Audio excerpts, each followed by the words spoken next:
All right, so like we told you, the race for Nairobi is heating up with the events that we have seen in previous days and weeks, especially with the nomination exercise that is set to take place. So let's take a look at some of the latest numbers, and this is from an opinion poll that was conducted by Infotrak. The number and the data was collected over the weekend, that's between the 18th and the 19th of March. So we can take a look at my super wall tonight, and let's take a look at some of these numbers. Remember, the battle is for over 1.7 million voters, registered voters in Nairobi and counting. So let's take a look at these numbers here, right? These are the top three contenders.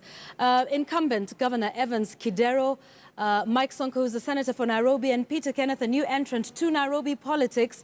Evans Kidero leading with 35.3% of the popularity vote, 23% for Mike Sonko, and 20% for Peter Kenneth. Now, it's interesting because these numbers don't even hit the 40% or 50% mark yet.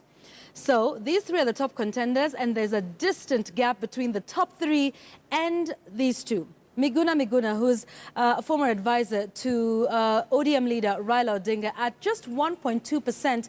Margaret Wanjiru, who's a former legislator, former MP for Starehe, at 0.9%. Remember, she was part of what was then known as Team Nairobi, together with Sonko, who were all against Peter Kenneth's bid for the seat. But this is where it gets extremely interesting.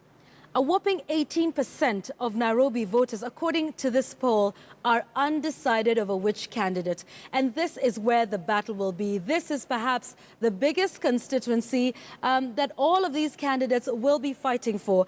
Nothing small in that. And of course, interesting to remember, yes, that is the Infotrak poll that we're getting there. And of course, Esther Passaris, that we'll also mention, was somewhere there also, ranking very, very lowly. She may run as an independent.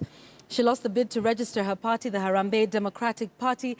That is an Infotrak opinion poll conducted on the gubernatorial race in Nairobi. Which way will it go?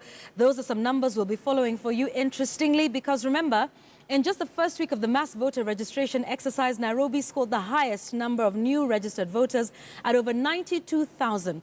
That could take that number of registered voters in Nairobi to 2 million. So, of course, that number is a big one, and that is what will be up for grabs in Nairobi. We'll definitely continue to cover this for you. That was an Infotrak poll. Right.